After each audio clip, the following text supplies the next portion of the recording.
Hi mga ka-Vines! Welcome back sa aking YouTube channel. Tayo ay nagbabalik para sa mga updates tungkol sa social pension payout ngayong Abril para sa ilang lugar.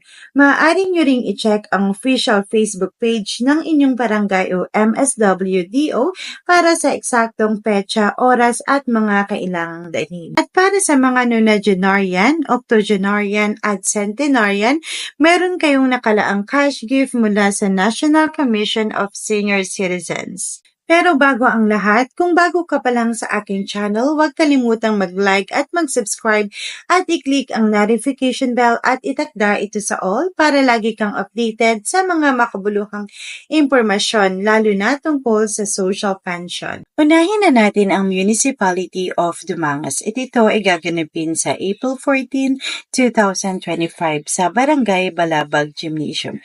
At ito ay ang Barangay Makina, Balud, Pagduge, at Balabag. At ang Barangay Pulao at Sulangan ay gaganapin sa Barangay Sulangan Gymnasium.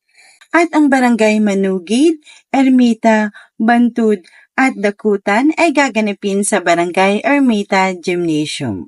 At ang Barangay Tambobo, Basa Mabini, Burgos Regidor, Aurora del Pilar ay gaganapin sa Barangay Tabukan Gymnasium. At ang Barangay Buenaflor EMB, Baras, Hardin, Sapao, Lopez Haina, Talusan, Tabukan ay gaganapin din sa Barangay Tabukan Gymnasium. At sa April 15, 2025, ito ay gaganapin sa Barangay PD Monfort South Gymnasium at ito ay ang Barangay Bakong, PD Monfort South, PD Monfort North. At sa Barangay Bolilaw Gymnasium, ito ay ang Barangay Barasan, Nanding Lopez at Bolilaw. At sa Barangay Palok, Bigke Gymnasium, ito ay ang Barangay Tamboilan, Palok Sool, Palok Bigke. At sa Barangay Tabukan Gymnasium, ito ay ang Barangay Ilaya 1st,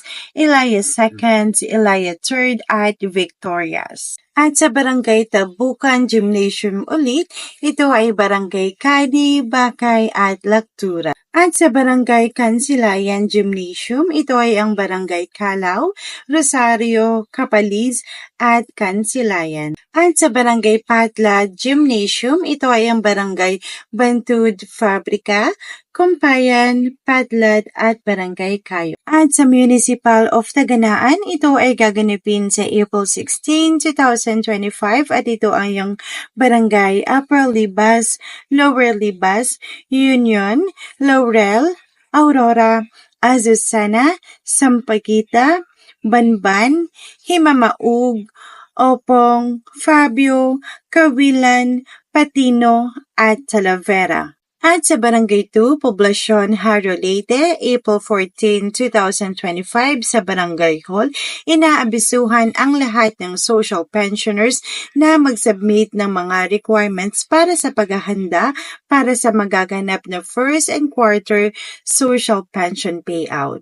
Paalala po, hindi pa po ito ang inyong social pension payout. Itong araw na po ito, April 14, 2025, ay paghahanda pa lamang po para sa darating na social pension payout ng inyong first and second quarter. At sa Infanta Pangasinan, ito ay gaganapin sa April 15, 2025 at ito ay ang mga barangay Bayambang, Batang, Kato, Fatima, Nayom, Maya, Poblasyon, Doliman, Potol, Nangalisan, at Bamban.